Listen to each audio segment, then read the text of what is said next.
Hello everyone, I'm Fozzie or Cam, and I'm here as always with my co-host Will. How are you doing today, Will?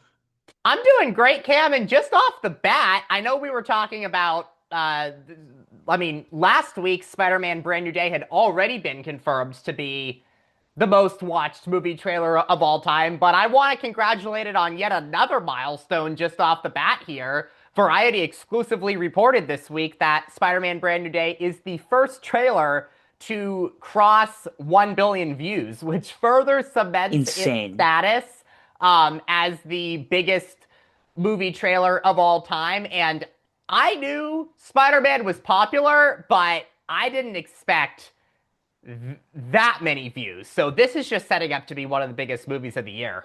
110%. Well, it's really blowing me away, and it has me really happy, honestly, just to because we've had conversations about the state of the MCU. We have those conversations a lot, and it's usually kind of a negative outlook we have on the state of the universe, whether it be due to the quality declining or lack of interest. This trailer seems to be proving both of those things wrong. It seems to be a high quality, well directed, unique sort of story. And also, it proves that people are still very much interested in these movies, as shown by the billion views combined on this trailer, which is absolutely jaw-dropping, But anyway, that being said, we have a very, very fun episode planned today because yes, it's late, but yes, it's time for our movie ranking for 2025, which I know you're confused. It's 2026. It's March 2026. It's pretty not deep into the year, but we're deeper into the year than we should be for doing this. But the mindset was to do it before the Oscars. That didn't work out. So now we're doing it here. So honestly, this is like our Oscars. And if we were to actually host an Oscars, I would have it during this, I would have it on this day specifically. So since we can't afford an actual Oscars presentation, this is what we're gonna do. Well, right off the bat, I'm gonna start with my list. And you know, this year I saw 30, or not this, 2025, I saw 36 movies. I don't know if that's a record high. I could, whatever. It's definitely up there with previous years from me. Um, I was happy with my viewing work. I thought I did a pretty good job. It started slow. I mean, you had Sinners at the beginning of the year and stuff, but it picked up, and I started once movies came out on digital or whatever. I try to watch it on streaming if I was only kind of interested. And honestly, there are still some films that I haven't got the chance to watch from that year that really bums me out because I would have liked to include it on this ranking. But nonetheless, I'm still gonna try. And so before I do my ranking, I'm gonna go through the films that I would have liked to include here, and I will watch at some point. Maybe I'll mention my thoughts on them once I watch. But first and foremost is the Black Phone 2. I was a big fan of that, so I wish I got a chance to see the second one. Just missed it in theaters, and then never. It's on Peacock. I could watch it. Um, then Warfare looked really cool. Never got a chance to see that. After the Hunt was one I was big on. Um, because I'm a big what's it Luca Guadagnino fan. I think he's a phenomenal director. I really like and Challengers was one of my favorite films of last year. So I was kind of bummed I didn't get to see that. I think that's also on Peacock. It didn't get great reviews, which is kind of what deterred me from it. But I think I'll watch it at some point. I mean, I really like Andrew Garfield. I mean, Julia Roberts is in it. It's one of my favorite directors too. So I'll have to get to that at some point. And then there was Is This Thing On, which was the Will Arnett, Laura Dern movie that I never got a chance to see. It looked great. Um, The Running Man wouldn't be interested in it other than the fact that it's directed by Edgar Wright, which is really cool. Then Train Dreams. I was like about to watch it, and then I switched. I think I watched Marty Supreme instead. But yeah, I'm definitely gonna watch Train Dreams at some point. And then Highest to Lowest, I was gonna watch it in theaters, just didn't get the reviews I wanted, which is a stupid mindset. I should form my own opinion and not be swayed away by reviews. But I mean, I am kind of. It's kind of like a subconscious thing I can't really control. So that kind of, and I always had in my mind, oh, I'll watch it when I get a chance, and I just haven't. I'll watch it at some point. A$AP Rocky's in it too, which is cool. Frankenstein, I started, didn't finish, but I'll 100% watch it. Smashing Machine really draws my interest just because of the Rock performance, so hopefully I get that soon. Then you had Christie, which was a box movie starring Sydney Sweeney. It kind of just drew my interest because I feel like that was a unique role for an actress like her, so I figured I'd check that out. And then finally, the film Keeper, directed by Osgood Perkins, whose films I've really been a fan of. This didn't get the reviews I thought it would, especially because it was an Osgood Perkins film. Um, so out of all of them, I'm the least swayed to watch this, just because of how middling the reviews are. Which again, I gotta get out of that habit of not watching movies because of the reviews, or maybe I'm just lazy. That could be the issue too. Anyways, I'm glad I got that out of the way. I'm glad I got to mention those because those are films I really want to watch. And now for my list, I'm not going to go deep into each and every film because that would take a while. There might be a sprinkling of movies I go into, but for the most part, I'll say a sentence or two until we get to the top five or so. Then I'll start to say more words about each film as they get better and better. Um, so first off, this is worst to best, by the way. At 36, I have Five Nights at Freddy's 2. Awful, awful slop. I hated this movie. I actually really hated this movie. I really didn't like that at all. Um, yeah, it was just a displeasurable experience all around. Um, didn't have a fun time at all. And then I have Oh, What Fun. It was a Christmas movie. I didn't like it. It had the guy from The Holdovers, the kid. I forget his name, but he was good. Then at 34, I have one of the most disappointing movies of the year. Uh, Captain America: Brave New World. Utter garbage. A garbage piece of trash that made me lose a lot of confidence in the Marvel Universe. Um, I'm open to a rewatch. I don't know how my opinion would change. Cool Harrison Ford performance, I guess. Then I have that Jurassic World Rebirth movie at 33. I had some expectations and then I had negative thoughts. We talked about this before it came out, and the more I think about it, the more I dislike it.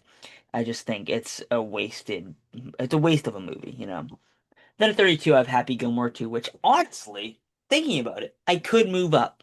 I just feel like it's a little bit lazy, and I feel like the films I have above it have kind of more thought and care put into them than something like this.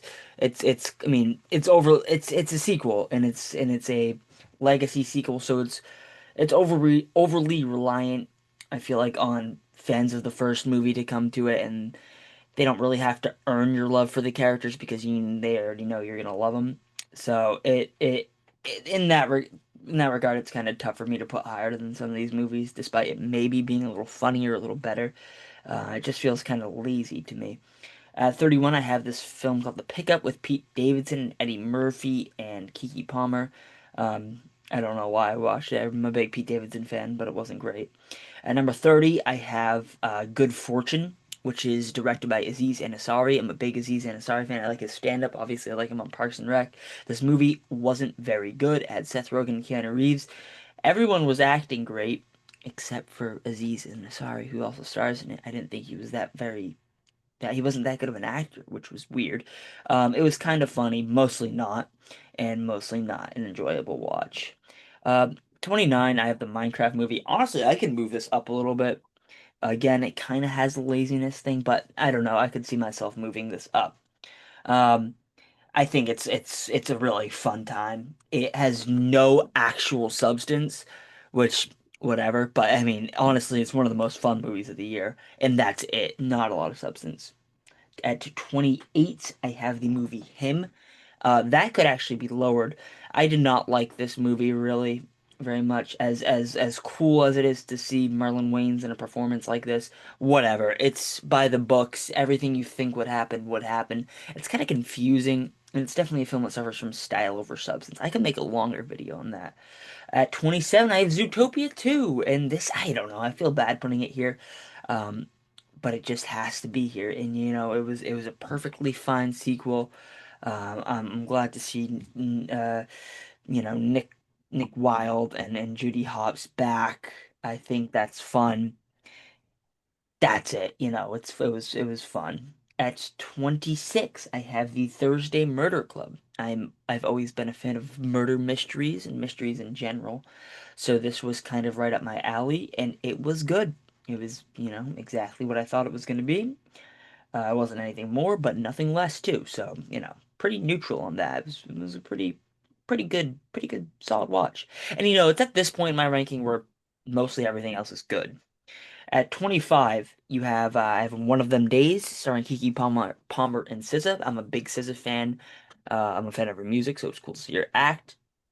At 24, I have The Roses, starring Benedict Cumberbatch and what's her name? Olivia Colman. Uh, I don't know. I watched it on Disney Plus. It was fun. I didn't love the cinematography, but I thought it was a fun watch. At 23, I have Nobody 2, had some really great fight scenes and awesome Bob Odenkirk performance, just a little bit less compelling than the first. At 22, I have F1. It could have been Top Gun Maverick. Instead, it was worse. If that makes sense as a criticism. It's a fun watch, more substance than some of the movies below it, but that's most of the positivity I have towards it. The Fantastic Four, a super fun Marvel movie that, without, like, I don't know, doing too much or being an amazing movie, subtly restored my faith in the cinematic universe. Just because I'm happy Marvel can make a good movie. They tried to make just a straight up good movie with Brave New World, and it was not. It was just awful. So I was glad they could make a nice, pretty safe, cool movie. At 20, I have The Phoenician Scheme. I am a huge Wes Anderson fan, and any film of his I'm probably going to enjoy. And this one I happen to enjoy a lot. Michael Cera is amazing. Benicio gives somehow his second best performance of the year, which is already insane. But yeah, he's phenomenal in this. At 19, I have 28 Years Later. Um, Great movie. I love the look of this movie, just as much as I like the other ones. And The Bone Temple came out this year, the sequel to this, and I thought that was just as good, if not better. So, but that's next year's conversation. Then at 18, I have The Naked Gun, which is the reboot. I thought this was phenomenal. For what it is, I thought it was really creative. Liam Neeson, it's perfect for this role. Crazy that Paul Walter Hauser is in many films this year, which is, I don't know. He's in three of the films I have on here. He's in the Springsteen movie, he's in The Naked Gun, and he's in the Fantastic Four. Crazy that Stingray made it this far. At 17, I have The Thunderbolts, one of the best Marvel movies in a while. I thought it was a really kind of grounded movie without being too gimmicky in that sense. That was a fear of mine that they were going to try to make this, oh, it's sad, a gimmick. It doesn't. It's actually just a really good movie with a lot of cool fight scenes and a lot of heart, you know. At number 16, I have The Conjuring, The Last Rites. This was scary. I really enjoyed it. Ed and Lorraine are really compelling in this movie. I think it'll be a good send off for them if it actually ends up being a send off to the characters of, or I guess the real people of Ed and Lorraine. Loved it. At 15, I have Wicked for Good. Well, not as good as the first. I still enjoyed this enough, good visual effects, pretty good songs. Not as good as the first. Um, but I think it just suffers from this part of the musical just not being as interesting as the first part. So it's really the source material's fault. At 14, I have a stand-up comedy special. Um, I included this because I wanted to mention this. Matt McCusker, A Humble Offering, is a stand-up special by Matt McCusker. It was phenomenal. I guess it's not technically a movie, but I watched it on Netflix and I figured, what, why not include it? Yeah, I'm a big Matt fan. I think he's a really funny guy. He's a really real guy. And if you look into his personal life, which doesn't sound good, but he's a really good guy too. He's a family man. He's lovely. So yeah, I've been really into him lately. Anyway, at 13, I have Friendship. starring Paul Rudd and Tim Robinson. I love Tim Robinson. He's one of the funniest people alive. I loved this movie. It was insane. At 12, it is Caught Stealing, a film directed by Darren Aronofsky. It is good.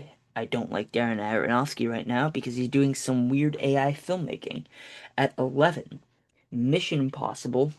What is it? Final Reckoning. I thought this was awesome, full of intense moments and scenes. I've got to rewatch this because, I kind of forget some of it now that I think about it. Yeah, this was a great movie. I really forgot it came out this year. Yeah, phenomenal movie. A lot of intensity. Great Tom Cruise performance. At 10 was my most anticipated movie of the year.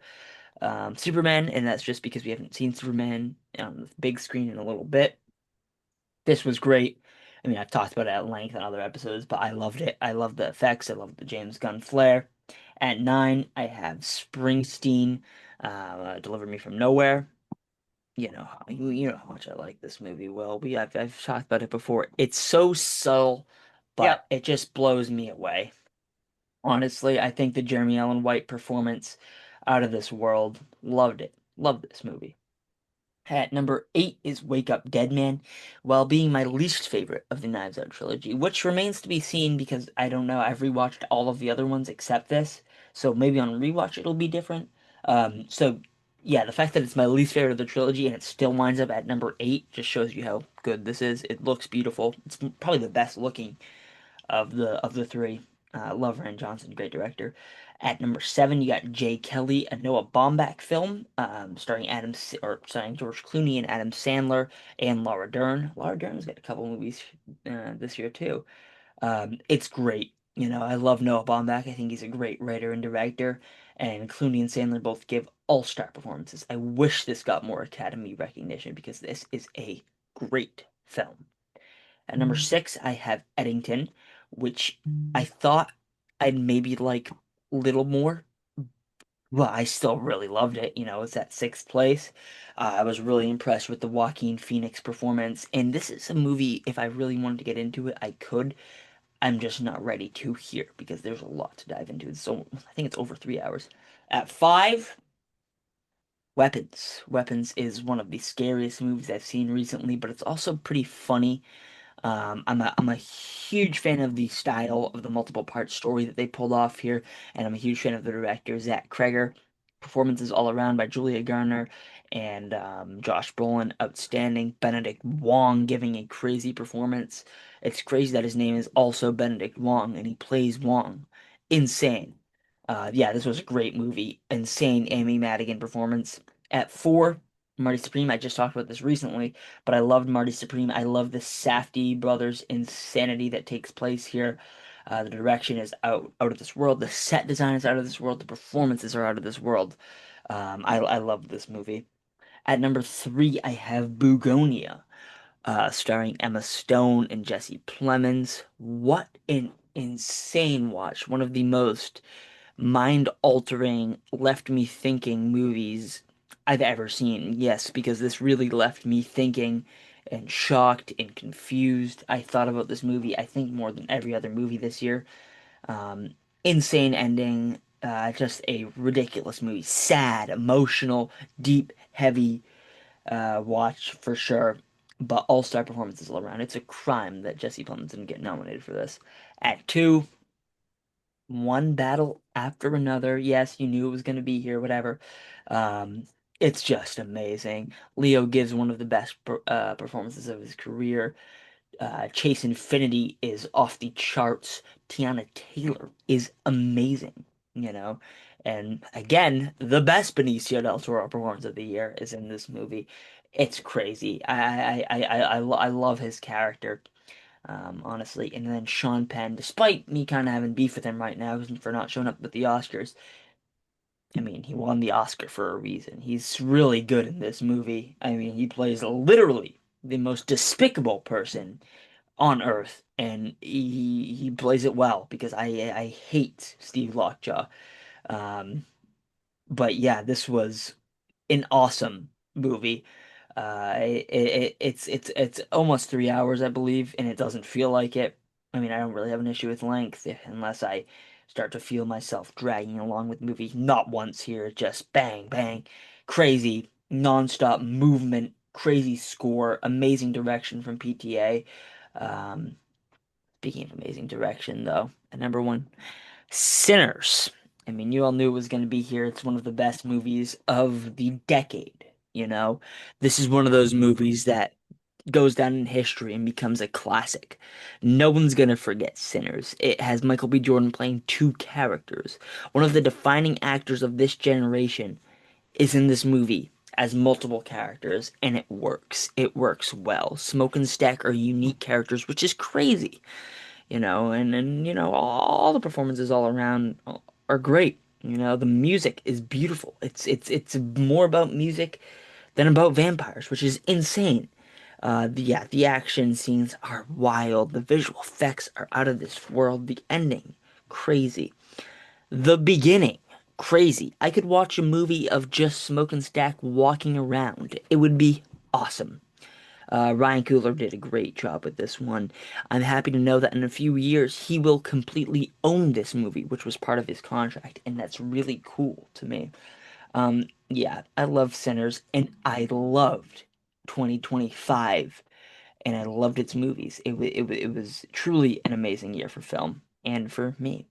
Um, Anyways, well, let's hear it. All right, so I'm excited about this year because while movies will be the majority on my list, I do have a few documentaries on this list too. So that'll be fun to be able to add those in. Last Yeah, on it's my great. list, last on my list, and I hate to say this, it really pains me to say this. Like to our viewers, please understand how much it pains me to do this because this is one of my favorite franchises of all time.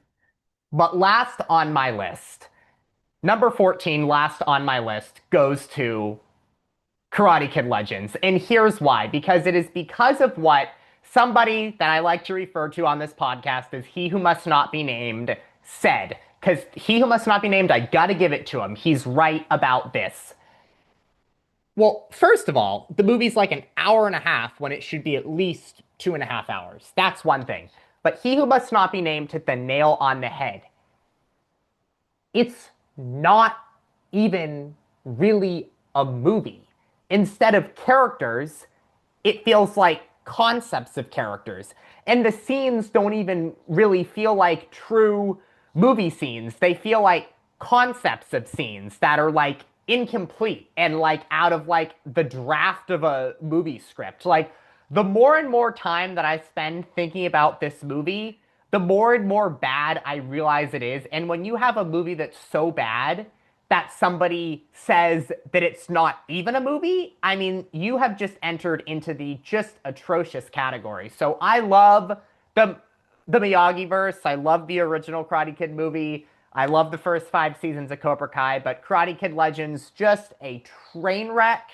Last on my list this year. Second to last on my list at number 13 is the Minecraft movie. I understand that they were probably going for so bad that it's good vibes with some of the comedy in the film, but at the end of the day, just there were just too many jokes in the film that I found either cringeworthy or thoroughly unfunny that I have to put the Minecraft movie at 13, second to last on my list. Third to last on my list, number 12, is another one that you had towards the bottom, Cam, and that's Five Nights at Freddy's 2. It's just thoroughly, as you said, like just a thoroughly like forgettable sequel. I don't spend any time thinking about it. There was nothing I found memorable about it. Just a thoroughly forgettable sequel. Number 12 on my list.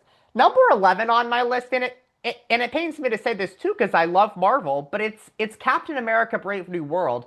And what has disappointed me with some of these recent Marvel movies is that I'm like, "Oh my gosh, like they had the potential to be so good, but they didn't live up to their potential." And this is the perfect example of that. This could have been a return to kind of that like gritty Captain America the Winter Soldier vibes. Like they had the chance to make like a gritty war movie. Hmm. And instead they just didn't do that. They, I remember you saying on our podcast, Cam, and you made such a great point.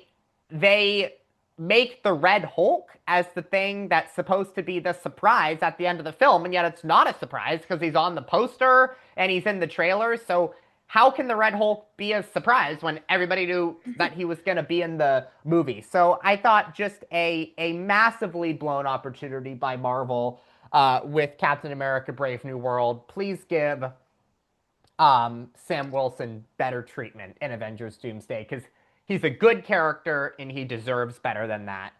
Number 10 on my list. This is a TV special that ABC did, but it was shot like a documentary. That's why I'm including it on this list.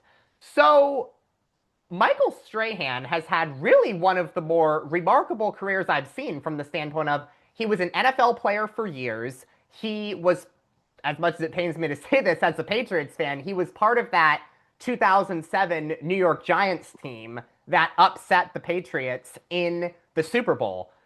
Well, in his post playing career, he has gone on to be one of the three main anchors on Good Morning America, which is a show that has been on ABC for decades. Like that show is a staple of morning television, and it's just not every day that you see a football player go on to become a massive success on a morning show like that. So I've always really marveled at Michael Strahan's career from that standpoint. But he has a daughter who came down with cancer and but was able to recover from it and is now sharing her story as a way to help out other people who go through similar things to what she's going through. And ABC made an entire, I believe it was a 1 hour TV special about Michael Strahan's daughter and her cancer recovery journey. And I will say this, the story that this ABC special was telling was very compelling, and it kept me hooked because the story that they were telling was compelling. But this is what's so annoying with these like hour-long TV specials. They just don't have enough time to really dig deep into their subject matter because they're only on for an hour and there's a bunch of commercial breaks. So it just makes it where the segments feel super short and like everything is just coming at you a mile a minute and they're just rushing through everything. So like with these TV specials like this one, I feel like they're telling compelling stories, but I just wish they would let them be like 2 hours so that instead of 1 hour so that you're not just so that they don't just rush by so fast and undermine the compelling stories that they're actually telling. Number 9 on my list is Jurassic World Rebirth. I will give Jurassic World Rebirth credit for this. I did think it was better than the previous two, Jurassic World Fallen Kingdom and Jurassic World Dominion. So, at least it was an improvement over the last two, but it did nothing to me to like get the franchise back on Yeah. track and feel like more Jurassic movies should be made going forward. Better than the last two, but nothing spectacular. Didn't touch the magic of the original. 8, I have Thunderbolts. Even though I don't have it in my elite Marvel territory, it was definitely a big improvement over some of their recent just disasters like Ant-Man and the Wasp, Quantumania, and the Marvels, and Captain America: Brave New World. A significant improvement over that. At number 7, I have the Fantastic Four: First Steps. I felt like it was a fun, decent summer Marvel movie, but just a bit too formulaic for me to have it in my elite Marvel movie range. At number 6 on my list, I have F1. As you said, Cam, does not touch Top Gun Maverick, but what I realized about it is it wasn't trying to be Top Gun Maverick. It I was think you're just right. trying, Yeah. yeah, it was just trying to be a decent, fun summer movie. And to its credit, I think it succeeded in that mission. Definitely. I don't think it's above that, but it did succeed in that mission. Number 5 on my list. This is the first animated movie to make my list. This was Predator Killer of Killers. Was this the Was animated one? Yeah, this was the animated one Okay. that came out last year. This is another one, even though I wouldn't put it quite in the elite category. Like I still thought it was pretty good, and I was invested in it while I was watching it. I thought there were interesting, creative things going on in it. This is the only thing I think they could have done better. In this movie, they have these three different storylines. Like they tell one character's story and then another character's story and then another character's story, and then they bring them all together at the end of the movie. Mm. I think Predator Killer of Killers could have worked perfect as a four-part miniseries. The first episode tells the first person story, the second episode tells the second person story, the third episode tells the third character story, and then the fourth episode brings everything together. I still thought it worked well in movie form, but I was compelled by it while I watched it. But I feel like it could have worked so well as a four episode series. Number four on my list, I have Avatar Fire and Ash. I did speak to how I thought, on a recent episode, how I thought it was the final 25% of the film that dragged it down. And I do still feel that way, but things were, working so well, I thought, for the first 75 percent that I'm still going to give it its props as a quality product, and I still think James Cameron has created a captivating world with this Avatar universe that he's created. Number three, I have a basketball documentary. This was called We Beat the Dream Team, and it's such a compelling doc because it's telling the story of the Dream Team at the Olympics from back in the day. They brought in a group of college basketball players to come and compete against the Dream Team during practice, and they had a game of scrimmage against each other. And while the Dream Team was, resting some of their big players down the stretch and, didn't seem to be playing with all out effort, it's still a bad look for them that this group of college athletes came in and actually beat them in a scrimmage game in practice. Now they played another game. I think it was a couple days later, and the Team USA Dream Team destroyed the college basketball players. But still, that this group of college basketball players is able to say, we beat the Dream Team. That's crazy. And you wouldn't expect that to be able to, and you wouldn't have expected that to be able to happen. So it was a documentary that capitalized on its really compelling subject matter. I just thought it was a really well done sports doc. I've got another documentary at number two. This one was called Counting Crows, Have You Seen Me Lately? It's not the Mm. story of their entire career. Is this produced by The Ringer? Is this the Ringer one? This is the Ringer Awesome. one. Yeah, this doesn't tell like the story of their whole career. It specifically keys in on their first two albums when they were really at the height of their popularity. Um, I think Adam Duritz has, such a unique personality and is such like a weird person, but in like the best way possible. It's his quirks that makes him so riveting. Hearing the early story of him in the band was really cool. I thought it was a music documentary done in the way that you would want a music documentary to be done. And number one on my list is Springsteen Deliver Me from Nowhere. And this is what I give this movie so much credit for. Bruce Springsteen is my favorite musician of all time. I have listened to Bruce Springsteen for years. I have read interviews by him. Like, I feel like I know Bruce Springsteen inside and out, which gave this movie the incredibly hard task of making me have to fall for somebody else playing Bruce Springsteen and get immersed into the world of a man who I feel like I know so well.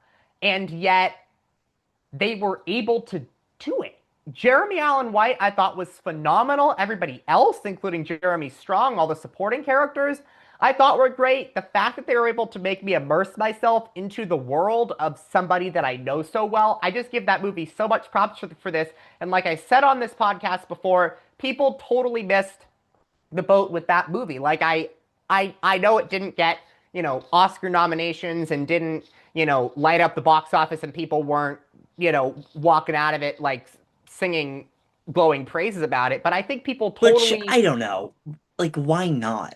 It makes me Exactly, yeah. mad. Exactly. Like people totally missed the point. Like this is not supposed to be some big Mm-mm. rock movie. This is not the story of Greetings from Asbury Park, Wild the Innocent, These Streets Shuffle, Born to Run, Darkness the River, Born in the USA. This is not the story of that. This is the story of Nebraska, which is a quiet album. And the fact that it was a quiet movie that felt like an independent film, even though it was a major release, I thought was perfect due to the album it was telling a story of. So I think people totally missed the boat with Springsteen, Deliver Me from Nowhere. I think it absolutely should have been nominated for Best Picture at the Oscars over F1, and I just give it so much credit because like the fact that it made me be able to immerse myself into the world of, like, there is no musician I know more about than Bruce Springsteen, and yet the fact that I was able to immerse myself into the world of a movie about somebody that I know so well, I just give that film an A plus from that standpoint. That's great.